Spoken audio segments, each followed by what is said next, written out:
اللهم صل على سيدنا ومولانا محمد۔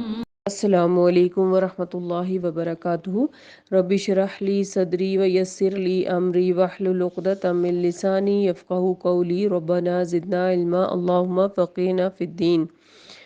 ہم سورہ البقرہ کی آیت نمبر 39 تک پڑھ چکے۔ ہم نے پڑھا کہ آدم علیہ السلام کو اللہ تعالیٰ نے اور حوا علیہ السلام کو جنت میں بھیجا، وہاں پر شیطان نے انہیں بہکایا اور پھر اس طرح سے اللہ تعالیٰ نے جو وقتی طور پر انہیں دنیا میں بھیجنے کا فیصلہ کیا تھا اس کے تحت آدم علیہ السلام کو دنیا میں بھیجا، اور دنیا میں بھیجنے سے پہلے انہیں معافی بھی دی اور انہیں یہ بھی بتایا کہ جب تم دنیا میں جاؤ گے تو وہاں پہ شیطان انسان کا اور انسان شیطان کا اور انسان انسان کے آپس میں دشمن ہوں گے، لیکن یہ بھی ساتھ کہا کہ میری طرف سے جب کوئی ہدایت آئے گی، یعنی میرے انبیاء میرا پیغام لے کے آئیں گے تو تم ان کی پیروی کرنا، پھر تمہیں کوئی خوف اور غم نہیں ہوگا۔ لیکن جو لوگ اللہ کی آیات کو جھٹلائیں گے وہ آگ میں جائیں گے۔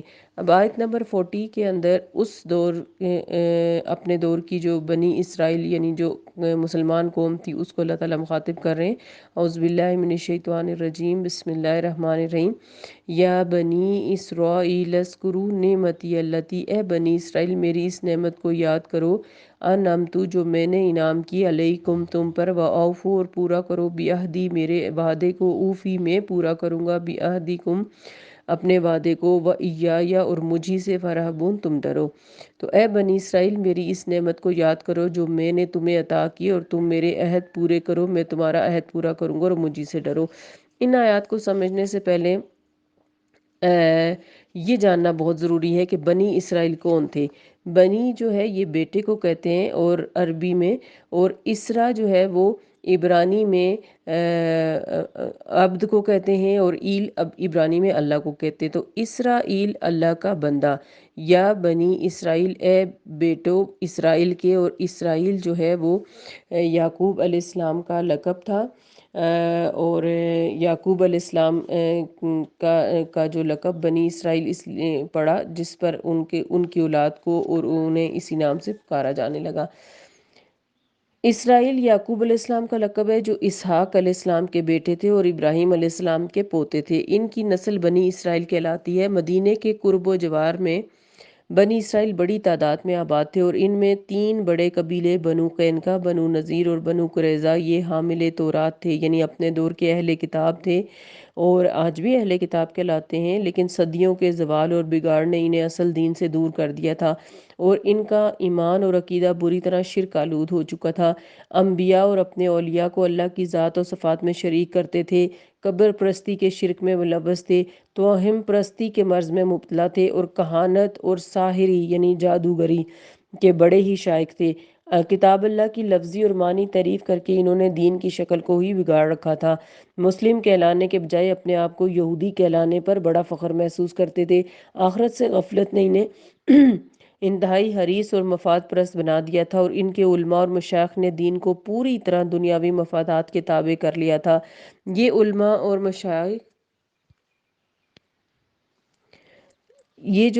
مشائخ تھے معاشرے پر حاوی تھے اور کتاب اللہ کی وہی تعویل کرتے جو ان کے مفادات کے مطابق ہوتی۔ ان کی بدعمالیوں کے باوجود ظاہری دینداری کی وجہ سے عوام پر ان کا بہت رعب تھا۔ یہودی مدینے کے کاروبار پر چھائے ہوئے تھے، اور مدینے کے سیاسی اور اقتصادی معاملات کے علاوہ معاشرتی امور پر بھی بہت گہرا اثر تھا ان کا۔ رسول اللہ صلی اللہ علیہ وسلم کی ہجرت مدینہ کے بعد حالات نے رخ بدلا، اور ان کے مفادات پر چوٹ پڑی اور ان کا دائرہ اثر منافقین تک ہی محدود رہ گیا۔ یہ ان کے لیے باعث تشویش تھا۔ دوسرے یہ کہ وہ سمجھتے تھے کہ آخری نبی بنی اسرائیل ہی میں سے آئے گا، اس وجہ سے نسلی تعصب بھی ان کے کفر کا سبب بنا، جبکہ آخری نبی صلی اللہ علیہ وسلم بنی اسماعیل میں سے آگے، جس کی وجہ سے ان کے ضد نے زور پکڑی۔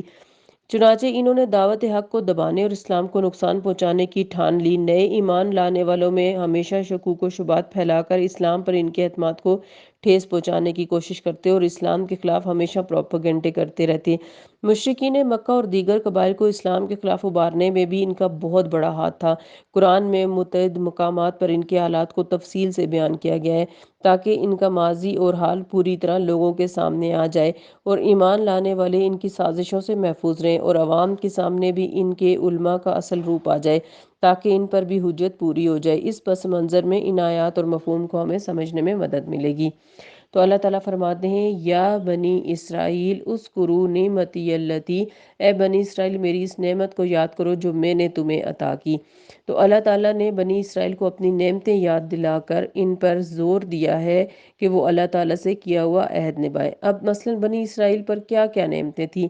آگے بھی اللہ تعالیٰ فرما رہے ہیں کہ اللہ تعالیٰ نے ان کو اقوام عالم پر فضیلت دی، یعنی بنی اسرائیل اپنے دور کے مسلمان تھے، پوری دنیا میں ان کو فضیلت دی گئی، امامت دی گئی، جیسے کہ آج امت مسلمہ کو دی گئی ہے، ٹھیک ہے؟ تو یہ اپنے دور کی امت مسلمہ تھے۔ ان میں لاکھوں کی تعداد میں انبیاء آئے، ان کو من و سلوہ دیا گیا، ان کو معجزات دیے گئے، انہیں صحرائے سینا میں پانی کے چشمے عطا کیے گئے، انہیں ہر نعمت سے نوازا گیا۔ اس کے باوجود یہ اللہ تعالیٰ کے شکر گزار نہ بنے، اس لیے وہ ساری نعمتیں، امامت، نبوت، من و سلوہ، پانی کے چشمے اور بہت سارا کچھ ان کو دیا گیا، وہ سب کچھ ان کو یاد کروایا جا رہا ہے کہ اللہ تعالیٰ نے بنی اسرائیل کو اپنی جو نعمتیں دی ہیں وہ یاد دلا کر ان پر زور دے رہے ہیں کہ وہ اللہ تعالیٰ سے کیا ہوا عہد پورا کریں۔ اللہ تعالیٰ نے ان کو اقوام عالم پر فضیلت دی، ان میں صدیوں تک انبیاء علیہ السلام مبعوث ہوتے رہے اور بعض کو بادشاہت بھی عطا کی گئی، جیسے سلیمان اور داؤد علیہ السلام۔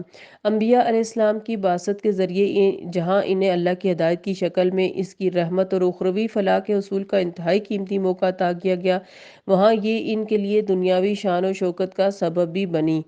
سورہ آل عمران آیت 8 میں یہ بتا دیا گیا کہ اللہ تعالیٰ نے انبیاء علیہ السلام سے عہد لیا تھا کہ وہ ان کی موجودگی میں آنے والے نبیوں پر جو ان کی کتابوں کی تصدیق کریں ایمان لائیں گے اور ان کا ساتھ دیں گے، اور ان کی وساطت سے ان کے ماننے والے بھی اس عہد کے پابند ہیں۔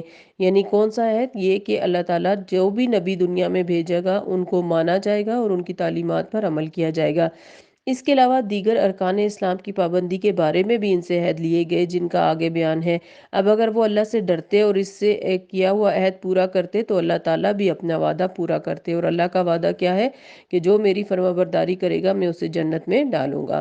تو یہ یہاں وہی عہد یاد دلایا جا رہا ہے کہ اے بنی اسرائیل میری اس نعمت کو یاد کرو جو میں نے تمہیں عطا کی، اور تم میرا عہد پورا کرو، میں تمہارا عہد پورا کروں گا، اور مجھ ہی سے ڈرو۔ آیت نمبر 41 میں اللہ فرماتے ہیں وَآمِنُوا، اور ایمان لاؤ، بما ساتھ اس کے جو انزلتا نازل کی میں نے، مصدقاً تصدیق کرنے والی ہے، لما واسطے اس کے جو معکم اس کے ساتھ ہے، یعنی اے ایمان والو یا ایمان لاؤ اس کتاب پر جو میں نے نازل کی، جو تصدیق کرنے والی ہے اس کتاب کی جو تمہارے پاس ہے، یعنی قرآن پاک پر ایمان لاؤ، وہ تصدیق کرتی ہے تمہارے پاس موجود تورات کی جو میں نے تمہیں دی تھی۔ ولا، اور نہ تشترو تم بیچو بھی آیاتی میری آیات کو ثمناً قلیلا تھوڑی قیمت میں، وَإِيَّايَ فَاتَّقُونِ، اور پس مجھے سے ڈرو، یعنی نہ بیچو میری آیات کو دنیا کی قلیل قیمت پر اور صرف مجھے سے ڈرو۔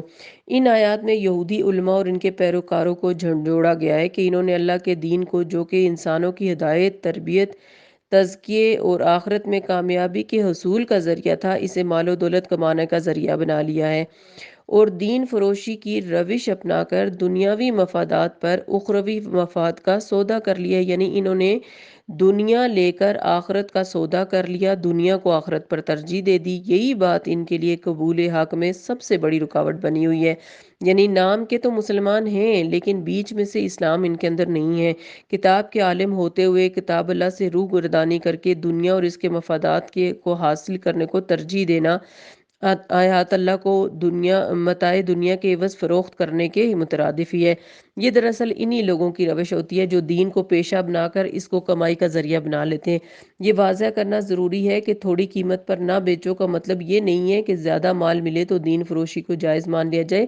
زمین کی بڑی سے بڑی دولت، یہاں تک کہ کرۂ ارض کے برابر زر و جواہر بھی جنت کی ادنا نعمت کے مقابلے میں حقیر اور قلیل ہیں، جیسا کہ نبی صلی اللہ علیہ وسلم نے فرمایا، جنت میں ایک کوڑا رکھنے کی جگہ دنیا و ما فیہا، جو کچھ بھی اس میں ہے اس سے بہتر ہے۔ مگر افسوس کہ آج جو ہے وہ دین کو بیچنا عام سی بات ہو گئی ہے۔ ہمارے ہاں مسجدوں میں امام یا قرآن پڑھانے یا اذان دینے یا دینی کاموں پر اجرت لی جاتی ہے۔ یہ بھی آیات اللہ کو قلیل معاوضے کے عوض بیچنا ہے۔ ان کو آگاہ کیا گیا ہے کہ دنیا والوں سے ڈرنے کے بجائے اللہ ہی سے ڈریں، کیونکہ یہاں کا نفع نقصان اور عزت اور دولت بھی سب اسی کے ہاتھ میں ہے، اور اس کی ناراضگی دنیا میں ذلت اور رسوائی کا سب سے بڑا سبب بن سکتی ہے اور آخرت میں دائمی خسارے کا۔